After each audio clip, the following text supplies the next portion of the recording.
Okay, my name is Mary Hayes Riddle. You may hear me refer to myself as either Mary Hayes or Mary Riddle because I have not been married that very long, and my name was Mary Hayes for so long I forget I've got a new name. And I'm here tonight to get you really excited about a project that's near and dear to my heart and also a lot of other people, and we are called Quaker School of Music at Chucky Presbyterian Church, and we're located, yay! We're located right, I'm going to bring it home. We're located at 8250 East Andrew Johnson Highway in Chucky, Tennessee, right across from the Dollar General Market on the bypass. And we're in Greene County, we're in Tennessee, and we're also in a lovely little place called Appalachia. Now, I say that, now I'm going to segue into telling you a little bit more about myself, and I'm going to come back to that Appalachia thing, so remember it. I'm a lifelong resident of Greene County. I wasn't born here. I was born in Atlanta. My mom's from Alabama, and my dad's from East Tennessee, so I always tell people it just does not come any more southern than me. I've got it coming and going. But I'm a lifelong resident of Greene County, and I attended county schools, but I also attended city schools. And I'm standing in front of you as a product of the great arts education system that we have in this community. I was an original member of Glah Piggott with Marilyn DeBrisque. I don't know if you know what that is. Great literature is alive and well and playing in Greenville, Tennessee. I'm an original member. I also attended Tusculum College. I got my Bachelor's of Arts in English in 1993 from here, and I'm really hoping that there are not any grammatical errors in my slideshow. And I had Dr. Dukes in class, and I recognize a lot of people in class. And I just want to take just one moment to say how much I do appreciate the fact that Tusculum College has given this program back to community members. 20 years later, it's really nice to be able to utilize this program. And also, I would just like to take a minute to personally thank each and every one of you. I wouldn't be here with this slideshow and representing our school as well as I do if it were not for your direction, and I very much appreciate it. And I also would like to point out that my daughter is in the room. She graduated this year, right? Yeah. And she graduated. Yeah, she's a teacher at Russellville now. So, okay. Now, remember I told you about Appalachia? I went back recently and completed my coursework for Master's of Arts in Liberal Studies with emphasis in Appalachian Studies. And while I was there, I had the opportunity, a unique opportunity in my opinion, to become involved with the East Tennessee State University Old Time Bluegrass Celtic programs. Now you can get a 4-year degree in that. I didn't get a 4-year degree. I was in the master's program, but I had the opportunity to start taking guitar lessons at age 30-something, Right, so, and it was a great experience. I started in 2009, and I had the opportunity to record a CD in 2010 and tour Ireland twice on the festival circuit over there. And while I was over there, I stayed with a lady who was a teacher, a music teacher, and their music tradition is very important over there because people tour over there. They come over there to see, cultural performances, traditional music, and so they keep it very much alive. And I got a chance to observe her in action teaching kids traditional music, and I was like, wow, this is great. So when I came back and, finished my coursework and sort of started, thinking, sitting around thinking, I discovered that we are in a hotbed of unique cultural heritage here. And that many people are unaware of our cultural heritage. And not just, adults, also kids. It's important to participate in your culture. A lot of our kids are unaware of our cultural heritage. And guess what? A lot of our cultural heritage is strongly connected to music, traditional music. And so I got to thinking, what if I had the opportunity to work with the kids at Chucky Presbyterian Church, and I thought, hey, I'm going to make them learn traditional music. I'm just going to sort of sneak it in there and start teaching guitar and teaching them some of the songs that I knew, and that way we could play together. And with a lot of help from some very wonderful volunteers, we founded our school in February. And our mission statement is to make music learning, music education, accessible to young people who might not otherwise be able to experience it, and to emphasize the fact that it has important educational, psychological, social, and cultural benefits, music education. And I don't think there's a single person in this room who would not agree with me that music education enhances other academic learning. And you can find study after study that proves this. And we believe that music education should be accessible to everyone, not just kids, everyone, and that it can be a tool for both personal, social, enhancement, and that it's way underestimating and worth exploring. And so that's what we're doing right now. Our team is, of course, me, and see, I got all three of my names on there this time. I started out teaching guitar, and believe it or not, you guys will believe this, the kids very quickly superseded my ability. Kids are sponges, they pick up everything. So they got good really fast, and I sort of moved into more of a, I guess, sort of a marketing role. And we have another lady, wonderful lady from the Philippines named Dan Baker, and she's our administrator and our accountant.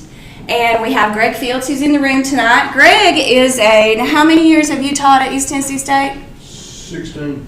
16 years. How many years have you played guitar? Oh gosh, at least 45. See what I did there? I legitimized the school. Now Greg, he can teach all kinds of instruments, and he has the experience that I like as far as playing an instrument goes. So Greg came in, and he's sort of our curriculum director and additional instructor. We also have a senior at Chucky Doak High School. Her name is Michaela Fox, and she works with us. So she teaches flutes and whistles. We have Marciano Day, and Marciano Day kind of works in an auxiliary function. I have a grant writer. Marcian lives in Knoxville, but she does a lot of we're currently in the process of applying for grants and things like that. So she does our curriculum coordination, our grant writing, and she's also a fiddle instructor. And were I to be able to get the business where I would like it to be, she would move here and teach the kids fiddle. Well, I'll go into that just a little bit more too. I also have an international adjunct faculty. Her name is Veronica Naquilligan. In case you can't pronounce that, it means of Quillen, but it's in Irish, so it's Naquilligan. And we have two board members, John Baker and Elizabeth Love. Now, with all these people combined, our team, we have over 50 years combined music education experience. These people have put in hundreds of hours of volunteer work since February. We've raised money to fund events that the kids have attended. We've transported the kids to their musical events, and we've collected dozens of instruments that are used weekly by our children. Now, when we first started in the spring, you can see the grass is kind of green here. We had this many kids, and let's see, where are my babies? There's my teenage baby that did not want to be seen in public with me tonight. I've got my oldest baby, my middle baby, and then my little one that's back there. She's still not embarrassed of me yet. So. And this is the first little group that we had. And as of a couple of weeks ago, we have expanded to capacity. We've got plenty of adults. This is John and Dan, and of course Greg's up there. But we have the maximum amount of students that we can deal with on a Wednesday night, and we have the maximum amount of instruments that we can deal with on a Wednesday night. And I'm very, very proud of that. And I'm very, very proud of that. These two are my babies, but these are all my little babies, So let me tell you a little bit about what we provide at Quaker Knob School of Music. We do weekly lessons for the kids, free of charge. We have a master class series. We bring in master musicians, people that have been musicians their whole lives. We bring them in to perform for the kids. For example, we've had Colleen Trentwith she's from New Zealand, from the Hamilton County Bluegrass Band. Lifelong musician, also a teacher at East Tennessee State University. She came in and played the fiddle for the kids. And we try to do a wide variety, because I only want to do traditional stuff, but I realize that kids are more interested in other stuff. So we've had electric guitars. We're having a lady come probably next month that's going to do Indian. She's a Native American, and she's going to do drums, because kids love drums. Whoops, I can go back. We also offer performance opportunities. It's very, very important that these kids get out and perform and be in the community, build their self-esteem, and make a connection with the community. Another thing that we feel very strongly about that it's helped me personally, is attending summer camps. There are several area summer music camps available to the kids, and this summer we sent 4 kids to camp. We hope to double that number coming up this next year, because if they get to go to camp, I get to go to camp too. We provide individual instruction in voice. We provide individual guitar, beginning, intermediate, and advanced, group guitar 1 and 2, banjo, beginning, intermediate, and advanced. Thank you, Greg. Mandolin, beginning, intermediate, and advanced. And very, very soon, we hope to offer fiddle. And so if anybody out there, I'll probably say this 10 times, if anybody out there knows anybody that plays the violin or the fiddle, by the way, do y'all know the difference between a violin and a fiddle? Nobody? Okay, well, it's really easy. A violin has strings, a fiddle has strings. So either one will work, violin or fiddle, I don't care. Now, I talked earlier about how important it is for the kids to get out in the community. We have several different opportunities for community service at any time going on. We have a nursing home ministry. We take the kids into nursing homes, and there's nothing more beautiful than the old people and the young people together. And I know that the older people really appreciate it, and I know our kids really enjoy it too. We also have a food ministry. Kids can't learn if they're hungry. We also work with the Hope Center in town. We once a month we lead the service for the Asbury Church. They have a service on Sundays for intellectually disabled people, and we lead that service with the kids. We also work with Stepping Stone Home for Boys as well.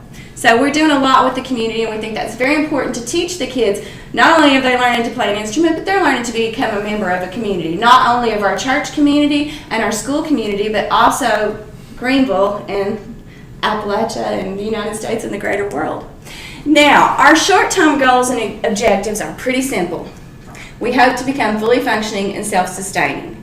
And, we're going to hopefully do that through donations, through grant money, and, we have a lot of things in place that we're really excited about to do in the upcoming year. We're going to continue to develop and coordinate the music program designed for community outreach. And when I say that, we want to actually have progression standards. We want to have a set curriculum. We want to see that all the kids are getting the same amount of education no matter what, no matter when they come into the program or leave the program. And we want to continue to develop the traditional arts curriculum in that manner. And also, one of the things I'm most excited about is, I know personally, having had the opportunity to travel internationally, both as a younger person and as an older adult, has made a huge impact on my life and the way that I see the world. And I think one of the best ways to give kids that might not otherwise have the opportunity to see the world is if we were to establish an international exchange program. And what we would do this summer, Veronica Naquilligan, I was telling you all about earlier, her youngest daughter, and she's got a daughter about Patience's age, are going to come over and they're going to lead a 3-day camp at our school. And they're going to teach Irish language and teach Irish songs and teach Irish tunes, and we're just going to do all Irish. And then in 2015, I would hope to take a group of budding young musicians over there to tour around, visit with her, and stay at her university. So we're going to work really, really hard to make that happen in the next couple of years. So in order to do that, of course, sort of have to have a way to market yourself. So we have a kind of double-pronged approach to our marketing strategy. What I do is I go into schools or groups or organizations. For example, I went to the pumpkin patch here in October, and I take my little trunk, and inside my trunk here, I have all kinds of instruments. And I just show the instruments to the kids, maybe play them tunes.